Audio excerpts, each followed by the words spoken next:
Morning. আশা করছি সকলে ভালো আছেন। আমাদের গল্পগুলোর নতুন আরও একটি ব্লগে আপনাদেরকে স্বাগত। ঘুম থেকে উঠেছি সকাল 6:30টায়। তারপর বাসি কাজগুলো সেরে ফ্রেশ হয়ে এখন আসলাম, এদিকে জানলাগুলো খুলে দিচ্ছি, একটু আলো বাতাস ঢুকুক ঘরে।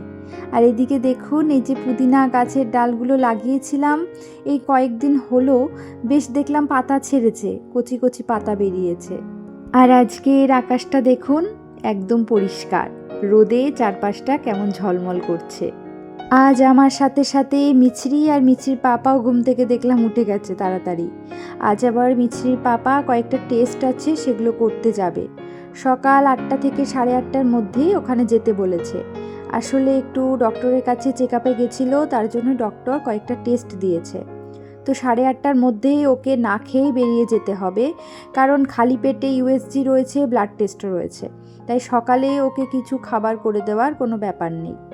সকাল সকাল ও যেহেতু বেরিয়ে যাবে, তাই আমার খাবার করার খুব একটা তাড়া নেই। আজকে স্কুলে যাওয়ারও তাড়া নেই, তার কারণ মিছরির ম্যাডাম স্কুলে আসবেন না, তাই মিছরিকে নিয়ে আজকে স্কুলে যেতে হবে না। এখন আগে একটু ডাল ভাত বসিয়ে দেব, তারপরে ভাবছি মিছরিকে ফ্রেশ করাবো, বিছানা গুছিয়ে নেব। অনেকদিন মটরের ডাল খাওয়া হয় না, আজকে ভাবছি একটু মটরের ডাল রান্না করব। এই কয়েকদিন ধরে তো মুগের ডালই খাচ্ছি, বেশিরভাগ সময়টা আমাদের মুসুরির ডাল খাওয়া হয়, তবে যেহেতু এখন আমাদের ওষুধ চলছে তাই মুসুরির ডাল খেতে পাচ্ছি না, কয়েকদিন ধরে মুগের ডালই রান্না করা হচ্ছে। আজকে একটু মটরের ডাল, টমেটো আর মটরশুঁটি দিয়ে রান্না করব। আজকে আবার শাশুড়ি মা বাড়িতে নেই, শ্বশুরমশাইকে এখানেই খেতে দেব। ভাবছি কি রান্না করি, উনি যে খাবারগুলো পছন্দ করে ওগুলোই ভাবছি রান্না করব। এমনিতে তো আমাদেরকে নিরামিষ খেতেই হচ্ছে, তাই আজ ভাবছি ডালের সাথে 2 রকম সবজি করব। দেখা যাক কি রান্না করা যায়।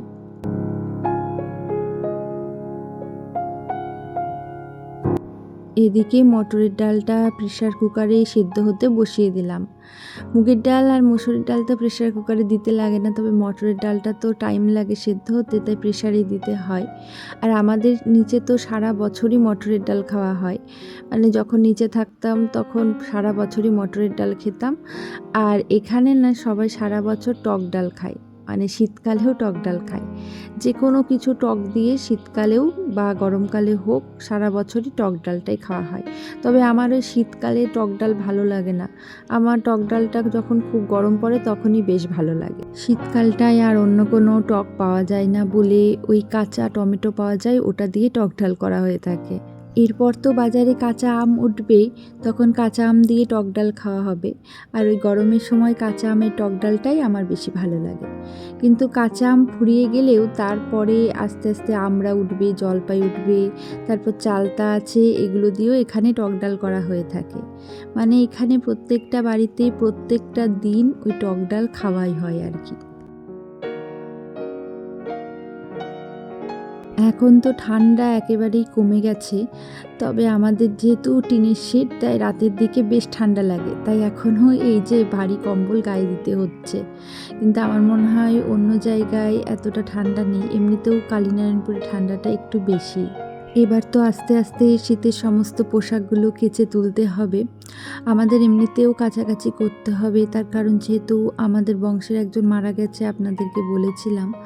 তো সেই জন্য ওই শ্রাদ্ধের আগের দিন, মানে যেদিন কামান হয় ওই দিন তো সমস্ত কিছু কাছাকাছি করতেই হয়। তো ওই দিনকে বেশ কিছু কাছাকাছি করে নেব, যেগুলো ব্যবহার করা হয়েছে সেগুলো তো কাচতেই হবে। তাই ভাবছি যেগুলো শীতের পোশাক, মানে সোয়েটার, যেগুলো এখন আর লাগছে না, পরা হয় না, সেগুলো একবারে কেচে তুলে ফেলবো।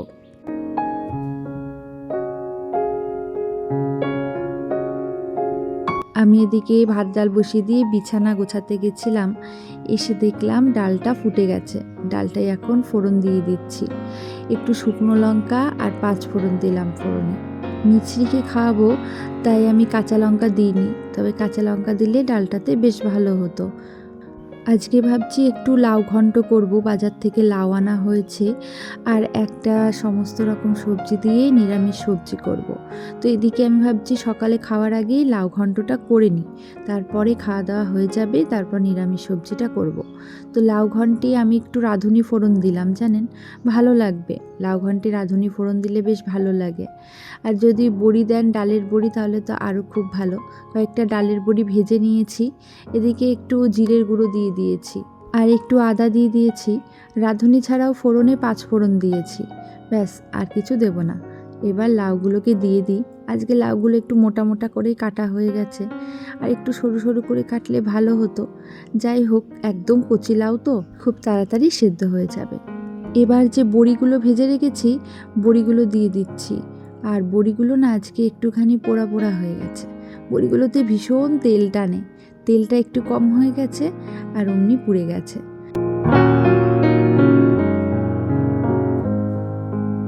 লাউটা যেহেতু একদম কচি, অনেকটা জল বেরিয়েছে লাউটা থেকে। যাই হোক, এখন ওই সকালে খাওয়া দাওয়াটা সেরে নিচ্ছি। আমার বর তো এদিকে চলে এসেছে, ওকে খেতে দিয়ে দিচ্ছি, আর মিছরিকেও খাবার খাইয়ে দেবো। এখন আমার খাওয়া আগেই হয়ে গেছে, যেহেতু মিছরির খাবার খেতে অনেকটা সময় লেগে যায়, তাই আমি ওকে খাওয়ানোর আগেই খেয়ে নিই। কারণ আমার যদি খিদে পেয়ে যায়, আমি ধৈর্য ধরে ওকে খাওয়াতে পারি না, বিরক্ত লাগে খিদেই। যাই হোক, খাওয়া দাওয়া কমপ্লিট করে এদিকে আবার রান্নাঘরে চলে আসলাম। আজকের তরকারিটা ভাবছি একটু সর্ষে বাটা দিয়ে করব। আমার না খুব ভালো লাগে সর্ষে বাটা দিয়ে তরকারি।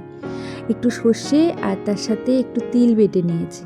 আমরা সর্ষে বা পোস্তর তরকারিতে সর্ষে বা পোস্তর সাথে একটু সাদা তিল বেটে নিই, তাতে করে সর্ষে বা পোস্ত কম দিলেই হয়ে যায়। পোস্তর তো অনেক দাম, পোস্তের তরকারি তো দিয়েই থাকি, সর্ষের তরকারিতেও দিই, ভালো লাগে। এখন নামানোর আগে একটু কাঁচা সর্ষের তেল দিয়ে দিচ্ছি।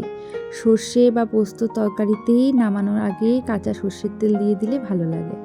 সর্ষের যে তিতকুটে ভাব থাকে একটা, সেটা আর লাগে না কাঁচা তেল দিয়ে দিলে। আজকে সকালবেলা খাওয়া দাওয়ার পরেই আমি টেবিলটা মুছতেই ভুলে গেছিলাম, এখন মনে পড়তে আগে টেবিলটা মুছতে আসলাম। আজকে খুব তাড়াতাড়ি রান্নাবান্না করে নিচ্ছি, আজকে বেশি দেরি করব না, কারণ যেহেতু শ্বশুরমশাই এখানে খাবেন, আর উনি ওই বেলা 1টার দিকে খাবার খেয়ে নেন, দুপুরের খাবারটা, যেহেতু সকালবেলা ভাত টাত খায় না, তাই আজকে তাড়াতাড়ি করে রান্না কমপ্লিট করে নিয়েছি। মানে মিছরিকে ঘুম পাড়াতে যাওয়ার আগে, স্নান করানোর আগেই আমার রান্না কমপ্লিট হয়ে গেছে। এখনও 1টা বাজেনি, তাই ভাবলাম যে রান্নাঘরে টুকটাক কিছু কাজকর্ম করে নিই, তারপর 1টা বাজলে ওনার স্নান হয়ে গেলে খেতে দিয়ে দেবো।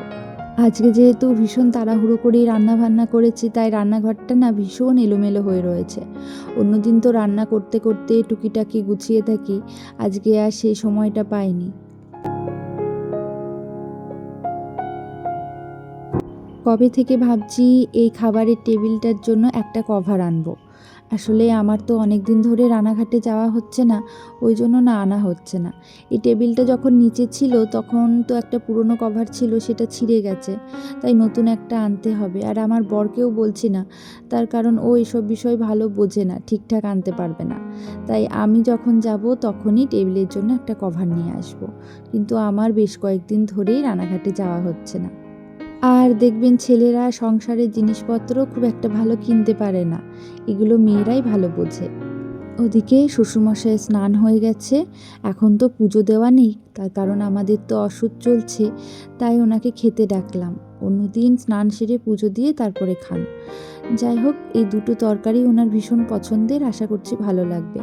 আর সকালবেলা জানেন তো ডালের সাথে একটু পাঁপড় ভাজা করেছিলাম মিছরির জন্য, সে আবার ডালের সাথে একটু পাঁপড় ভাজা খেতে ভালোবাসে, তাই একটু পাঁপড় ভাজাও দিয়ে দিলাম।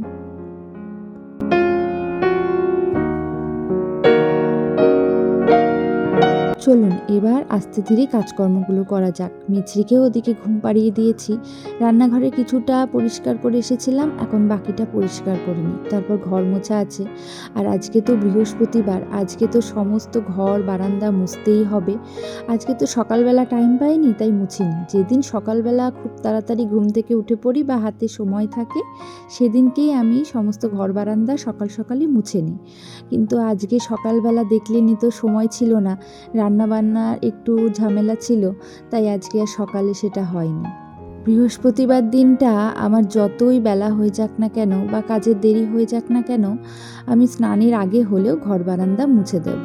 আর আমাদের নিচ থেকে উপরে ওঠার সিঁড়িটাও তো প্রত্যেক দিন মোছা হয় না, প্রত্যেক দিন মোছা তো সম্ভব নয়। তাই ওই বৃহস্পতিবার দিনটাতেই যেহেতু মুছি, একবারে এই সিঁড়িটাকেও মুছে নেব।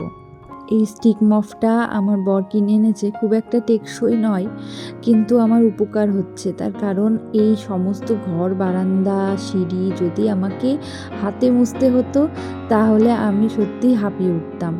এটা দিয়ে মুছছি তাই অনেকটা কষ্ট কম হচ্ছে। আসলে কি বলুন তো, অনেক দিন ধরে ঘর মোছার অভ্যাসটা তো ছিল না, মানে নিচে থাকতে তো ঘর মুছতে হতো না। তাই মনে হয় এখন এই প্রথম প্রথম মোছামুছি করতে একটু হাঁপিয়ে উঠি, কষ্ট হয়।